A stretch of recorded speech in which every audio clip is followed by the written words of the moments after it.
Assalamualaikum warahmatullahi wabarakatuh. Perkenalkan, nama saya Bisma Zaitun, 11 IPS 1. Mau bacain soal nomor 1. Jelaskan pengertian mitigasi bencana menurut Undang-Undang Nomor 24 Tahun 2007. Mitigasi bencana adalah serangkaian upaya untuk mengurangi risiko bencana, baik melalui pembangunan fisik maupun penyadaran dan peningkatan kemampuan menghadapi ancaman bencana. Nomor 2, deskripsikan upaya mitigasi pasca erupsi gunung api. Yang pertama, tidak berada di lokasi radius yang telah ditentukan. Yang kedua, tidak berada di lembah dan daerah aliran sungai. Yang ketiga, hindari tempat terbuka. Yang keempat, gunakan masker atau kain basah. Yang kelima, memakai pakaian tertutup. Saya di sini akan menjawab pertanyaan nomor 3. Pertanyaannya itu adalah deskripsikan upaya mitigasi untuk menghindari awan panas. Nah, bagi penduduk yang tinggal di pegunungan api, maka yang menjadi upaya atau cara untuk menghindari awan panas diantaranya yang nomor 1, jika awan panas terjadi secara tiba-tiba, maka langkah mitigasinya yang harus dilakukan yaitu berlari dan bersembunyi di dalam bunker atau bangunan yang terdapat di daerah atau kaki gunung lereng tersebut. Ya, yang kedua, mencari tempat aman yang radiusnya jauh dari gunung api tersebut. Yang ketiga, membawa hewan ternak atau seperti sapi, kerbau, dan yang lain-lain ke tempat yang aman. Assalamualaikum warahmatullahi wabarakatuh. Nama aku Desvita Dewi Nismarasari dari kelas 11 IPS 1, nomor absen 12. Aku di sini mau menjawab soal dari mitigasi bencana Indonesia. Yaitu soalnya adalah jelaskan makna dari prinsip non-proletisi ini dalam penanggulangan bencana.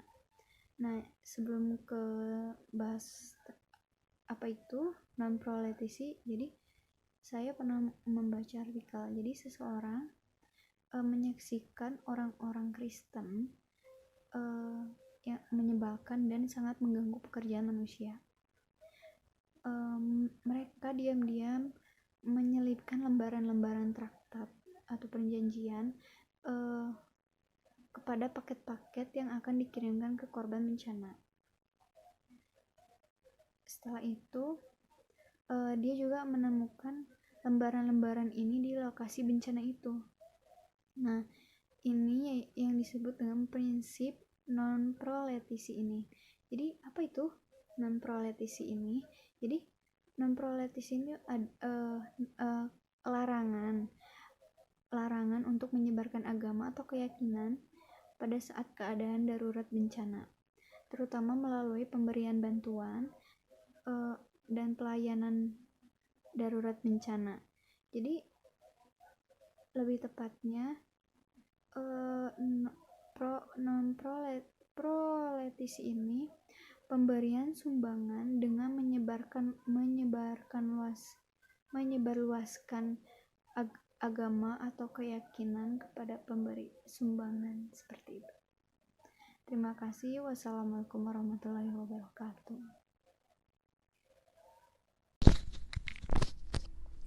Nama saya Runa Senja Abia, kelas 11 IPS 1. Saya akan menjawab soal nomor 5 dan nomor 6. Pertanyaan nomor 5 adalah, jelaskan upaya mitigasi saat terjadi tsunami. Jawabannya, kita perlu mengetahui dulu mitigasi itu apa. Nah, mitigasi adalah aksi yang dapat dilakukan untuk mengurangi resiko terhadap dampak dari bencana untuk harta benda maupun manusia. Nah, dalam mitigasi tsunami itu ada 9 langkah-langkah, yaitu yang pertama, dapat menerbitkan daerah-daerah mana saja yang rawan bencana tsunami. Lalu yang kedua, memasang rambu peringatan di daerah yang rawan. Nomor 3, mengembangkan sumber daya manusia sebagai satuan pelaksana. Yang keempat, mengadakan pelatihan. Yang kelima, melakukan penyuluhan kepada masyarakat tentang bencana tsunami. Yang keenam, menyiapkan jalur evakuasi dari daerah rawan. Yang nomor 7, memindahkan masyarakat daerah rawan bencana ke tempat yang lebih aman. Nomor 8, membuat bangunan untuk mengurangi dampak dan resiko dari bencana tsunami. Dan yang terakhir, nomor 9, membentuk pos siaga. Selanjutnya, pertanyaan nomor 6, jelaskan peranan pemerintah dalam upaya mitigasi bencana tsunami. Nah, jawabannya, terdapat 2 hal penting yang dapat dilakukan pemerintah saat upaya mitigasi bencana khususnya tsunami. Yang pertama itu ada rehabilitasi.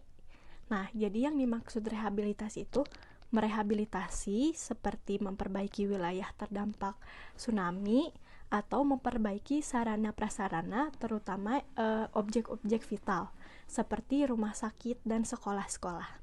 Nah, poin yang nomor 2 adalah rekonstruksi. Nah, seperti pembangunan kembali sarana prasarana seperti objek-objek vital tadi dan juga sarana sosial untuk masyarakat. Saya Najwa Gaspanya Putri dari 11 IPS 1 akan menjawab nomor 7 dan 8. Nomor 7 pertanyaannya, sebutkan tujuan utama pelaksanaan mitigasi bencana. Jadi jawabannya, yang pertama, mengurangi resiko atau dampak yang ditimbulkan oleh bencana khususnya bagi penduduk, seperti korban jiwa, kerugian ekonomi, dan kerusakan sumber daya alam. Yang kedua, sebagai landasan untuk perencanaan pembangunan.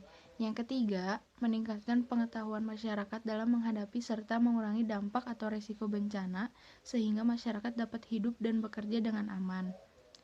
Yang nomor 8 pertanyaannya, jelaskan upaya yang dapat dilakukan untuk memulihkan psikologis anak-anak yang terdampak bencana alam. Jadi jawabannya, dengan cara mengadakan aktivitas seperti di posko pengungsian, mendatangkan relawan yang bersedia mengisi waktu luangnya tersebut dengan hal yang positif, maka anak tersebut tidak akan terlalu memikirkan apa yang telah ia alami, setidaknya tidak merasa trauma. Saya Eka Rahma dari kelas IPS 1 akan membacakan soal nomor 9, yaitu jelaskan upaya untuk menanggulangi kekeringan jangka menengah. Yang pertama, membangun embung. Dengan membangun embung berarti air akan tertampung dan dapat dimanfaatkan kembali saat kekeringan melanda. Pada prinsipnya, semakin besar ukuran embung, maka semakin banyak air yang dapat disimpan sebagai cadangan. Nantinya, air cadangan dapat dipergunakan sebagai pemenuhan kebutuhan sehari-hari hingga perairan sawah. Yang kedua, memperbaiki saluran dan sarana irigasi. Banyak yang tidak menyadari bahwa saluran irigasi yang rusak dapat menyebabkan air terbuang percuma. Apabila bagian sisi saluran irigasi penuh retak, maka kebocoran tidak akan terelakkan. Air akan meresap dan mengalir ke dalam tanah, sehingga semakin ke hilir debitnya akan terus berkurang. Maka memperbaiki saluran irigasi dapat mempertahankan jumlah air dari hulu ke hilir.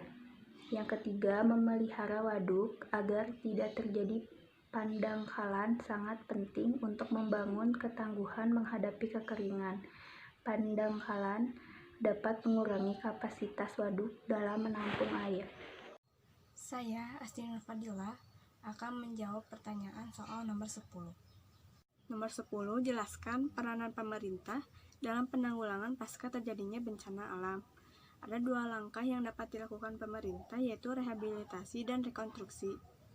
Pemerintah sebelumnya telah mengatur mitigasi bencana alam dalam Undang-Undang Pasal 1 Ayat 6 Nomor 21 Tahun 2008 tentang bencana alam, baik pembangunan fisik maupun penyadaran dan peningkatan kemampuan menghadapi bencana alam.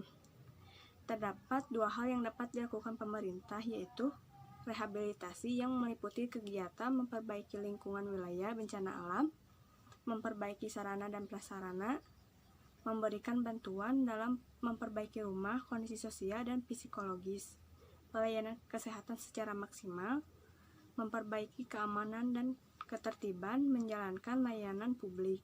Yang kedua ada rekonstruksi yang meliputi kegiatan pembangunan kembali sarana dan prasarana sosial masyarakat, kehidupan sosial budaya masyarakat, penerapan rancangan bangunan yang tepat dan penggunaan peralatan yang baik dan tahan lama, peningkatan kondisi sosial, ekonomi dan budaya, peningkatan fungsi pelayanan publik dan peningkatan pelayanan utama dalam masyarakat.